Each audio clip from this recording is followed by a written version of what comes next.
I got a book. The the occult book. I don't know if it's any good yet, but it's kind of like it's a chronological journey from alchemy to Wicca, and I thought it might help me create some ideas for like cults and just magical practices and superstitions that are in your world building, in your fantasy world, in your tabletop RPG. So I'm gonna read through this. This is my Christmas book. I'm excited, but it's got a really awesome cover, yeah.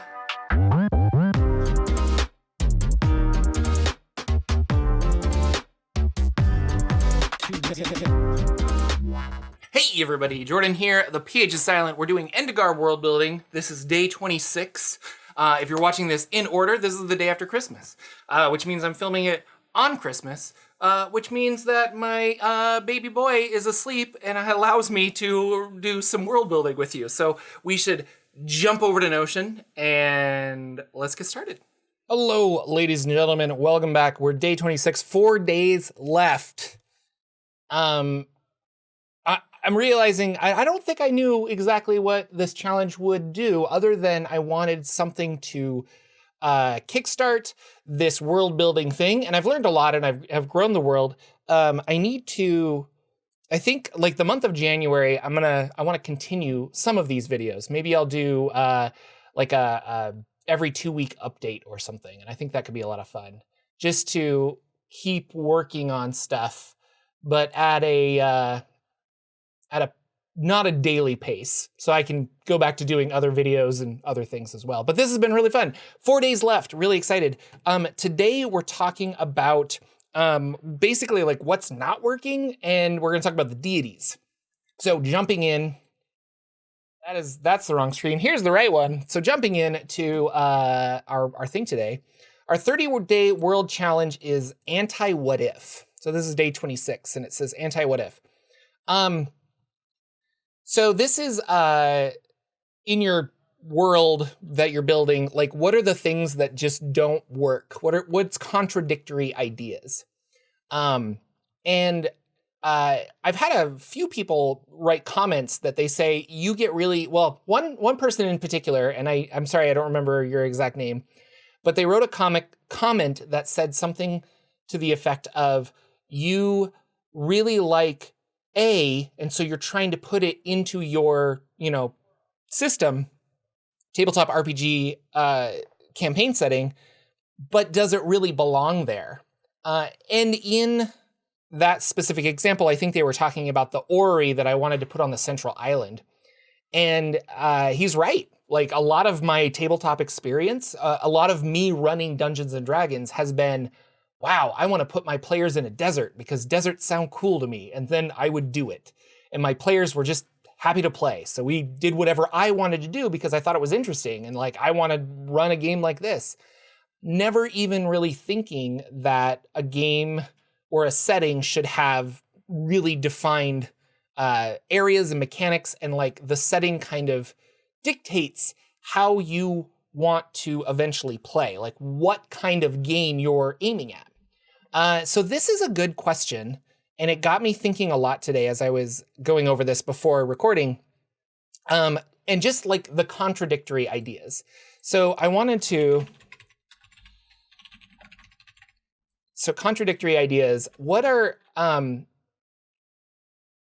think we really need to focus on the quadrivium fighting each other and the central island trying to either survive or expand out as well, maybe drive the quadrivium off. But if that's our main goal, there are certain aspects that might be not applicable. And I'm thinking about, I don't know, let's go through some of these, but I was thinking about like the vibrational magic is fine and a lot of that. That's just cool flavor that I have enjoyed putting into it, but it doesn't really push you forward with what kind of world and what kind of game we're trying to play. And I think on a smaller scale, I always wanted to run a like 1 to 15 game where my players start in a city, they grow bigger, and eventually they take on Domitica, and the final dungeon / battle is her floating fortress, and they have to like go through that. And then once they control the floating fortress, then they can make decisions on how to approach the other 4 of the Quadrivium members. So I don't know, like what contradicts that? And if you have something that you're like, Jordan, this absolutely contradicts that, leave it down below. Or let's even think about things that don't help it, like having that mythology of the world being created by these 8 dragons. It doesn't really reflect that. So maybe we should have it more on a different scale. So I don't know. There's a lot in this question, and it's something that I need to seriously think about. But I think that's good to keep in your mind is what doesn't work. So the AntiWhatIf. And I feel bad. I can't think of any. I'm going to put the orrery in the center. I don't think that doesn't really fit with anything. It's just something like, I think orreries are cool, so I wanted to put it in. But if there is a fight going on between people and the ocean is somehow, or the inner sea is somehow protecting that island, I think we need vicious creatures in the center sea. Actually, a great one would be the furbolgs on the moon. There's really no reason for them to be on the moon unless they're tied to the goddess that sacrificed herself to become the moon, or whatever, the divination goddess.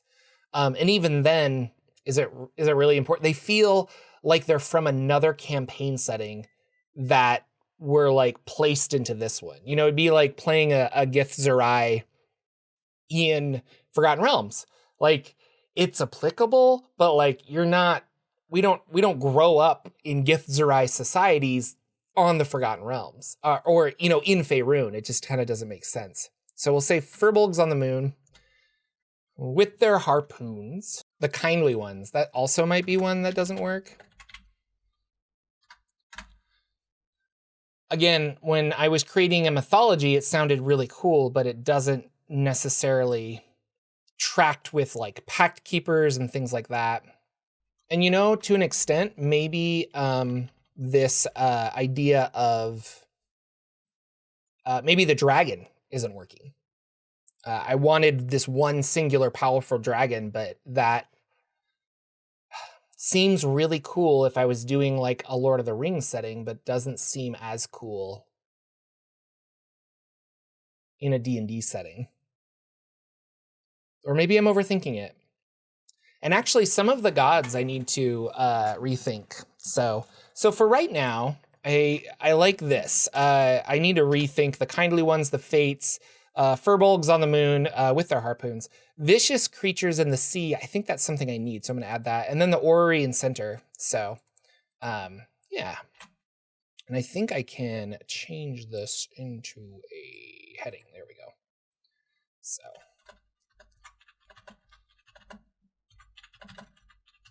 All right. So what if it's just not working? It's not me, it's you. It's not you, it's me. Anyway, you know what I mean. What deities dwell in your domain? That's a great question. Thank you so much for asking. So this is a little complicated because I had a lot of ideas for gods. And I originally, when I was going through this, this is from a Planescape book. But here's a bunch of ideas that gods are from. So agriculture, animals, you know, the god of beauty, the god of cold, the god of courage, creation, darkness, disease. So I could take all of these ideas and create a pantheon, but I feel that pantheon would very much reflect the Forgotten Realms pantheon, or just about any pantheon. You know, there's always a god of death. There's always a god of hunting. There's always a god of music, and I don't know. The god of the ocean. There's always a god of the ocean. And like, are they evil? Are they good? And I could flip it on its side, but like if like arcane magic and the vibrations of the universe, if that is a Think about it like this. Are we, as human beings in the modern world, is math something that is intrinsic to the universe that we are uncovering as we explore the universe and we find new mathematical equations to understand how things work and all of this stuff? Or is math something humans have invented to understand the universe?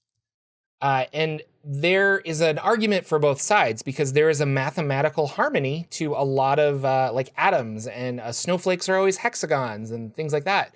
So if there's that, then it makes sense that we're like uncovering the math that's already there. But like, is math a human concept? You know, and we haven't met any other creatures that like alien life forms that also use math in this way. And they always say that if we find another intelligent civilization, math would be the first thing we could use to figure out if they are intelligent and what have you.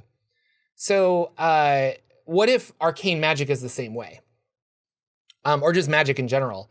Like, there is this, is magic something we've invented to manipulate the world around us, or are we tapping into something there? And I like to think that we're tapping into it, that magic exists, but we're like learning the limits and the scope of magic in our world. So that being said, the gods feel to me something that humans have created, and elves, or mortals, I should say, the mortals created the gods and defined the gods more than they've uncovered about the gods. And that way we keep the gods a little unknowable. They're not creatures that you can walk up to Mount Olympus and say hello. They're so far disconnected from us. And yes, if we alter our creation story, maybe the dragons are the gods and the gods are the dragons or something like that. But they came down and they built all of this, but then they went back up to their lair that nobody else is allowed in. And it's the one that's just above all of the Hyperborea, where all the souls of the mortals go. So in that, yeah, that's where I want to go with that, is that the mortals on Endegar are defining the gods the best they can. So with that, going back up here, here's all the gods that I made a long time ago. And these are the ones that I've kind of settled on. So I wanted every god to represent two things that are relevant to intelligent races on Endegar. A bear does not understand fate and luck. A mouse does not understand wealth and freedom. In the same sense that mortals do. And I'm going to use humans just as a generic because we're all human, and that's kind of what I was going for. But I like the idea of having a direct and an opposite for every god. And so if you are evil, you could worship that god. It's not necessarily an evil god, but because you are tied to its idea, whether that's good or bad, you might be granted powers.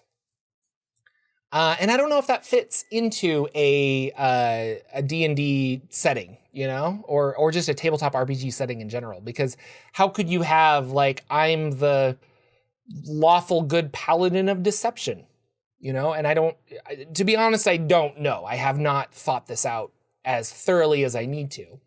But I like that idea. And I don't even think that the flip-flops on these, some of them don't work. Like knowledge and joy, not entirely sure. But Hecate is an old god of magic. And I liked her name, and I liked her story, and I liked her the picture I found. Yeah, the three are one. So these three women are actually one woman, and they represent the three different like types of magic. So Hecate, traditionally a god of magic, but I like that she's the god of knowledge and joy. Are those, the idea behind the opposites there is that ignorance is bliss. So if I don't understand all of the like intricacies of things, if I have not studied it and I can just live a carefree life, that's joy, is the act of not knowing in a way. So that's the idea there. Fate and luck, I think that kind of makes sense. Like you either are destined to do this or is it luck? And Norcia is a goddess that I am not familiar with, Etruscan. And this was a goddess of fate and destiny and chance. So I stole some of these names and ideas from actual gods. Pluteus, wealth and freedom. So I like that if you have too much wealth, it can kind of tie you down. And so having wealth is frustrating. But the opposite of wealth is freedom, is a carefree, and I don't know, I can do that. So that's one that I still need to work on. But I like that idea. Ta or Pata, I'm not sure. I think it's going to be Ta, so it doesn't sound like Klingon. But crafting and destruction. So the art of building something and the art of destroying it. So creation and destruction would probably be another great one. And again, these are human concepts in a way. And that was an Egyptian god. So Senkus is trust and deception. So kind of opposites of that. So you either, but deception can be tied to trust, and you can still trust me, but I deceive you, and I kind of like that. So this one I'm not sure of. The Grey Lords are law and chaos, and originally I liked this a lot because between law and chaos, there's this idea of, the idea of the Grey Lords and the cosmic balance, and that they are neither law or chaos, but they're almost like a judge in a way. And I just like the idea of these men or these deities sitting around in robes, judging you in some way, and to call them the Grey Lords, and we follow the Grey Lords. And again, you're not following a specific one, like you're following the idea of all of them. So in a way, we have multiple gods, but we only have like these singular ideas as gods. Just kind of like Hecate is 3 in 1. So, and I should probably be like, you represent this, and you represent the one that ties them together. The Grey Lords was the one I was thinking about removing so that I have 6 gods instead of 7. And then finally, Vanith, time and death. I feel like death is a very important one to have in a Dungeons and Dragons campaign setting, or just any campaign setting, because there's a clock ticking for everybody and every living thing, and we all understand death, and this way we can have explanations for where we go after death and what have you. And this is just some cool art I found for Vanth. Could be like the Raven Queen is a great example for this, where they're not necessarily evil, but I just liked this idea of and this is also based off of another god that I thought was cool, or a demon. Sorry, this is a demon, but I just liked the name. So those are my gods, and the idea again is that they are, 6 sides of the, or 2 sides of the same coin in a way of the things. I think I need to refine that a little bit, and I think that although the gods have always been there, this is the human way to interpret who and what they are. We don't have mortal beings on Endegar that have ever talked to them directly, ever been there, ever done whatever, but certain people who worship these deities are granted powers by them. It is rare. I like the idea of it being like not everybody can just pray to a god and become a cleric, but if the god chooses you for a specific path, time, or place, and gives you certain powers over things like fate and luck and knowledge, and you have powers over creation and destruction, or powers over law versus chaos, you could find an equivalent clerical domain that would work with this based on how you worship them. And there will be temples, and there will be, ancient relics and things like that. I liked a lot of those things. I haven't fleshed a lot of that out yet, and there will be relics and stuff like that. I haven't really built a lot of the other stuff. So what do you think of my gods? Let me know in the comments below. All right, that's it for today, guys. Thank you so much for watching, and thank you, my infant son, for staying asleep, or I should say toddler now. He's a little older. I will see you guys tomorrow with day 27 and the home stretch. So take care. Bye, everybody.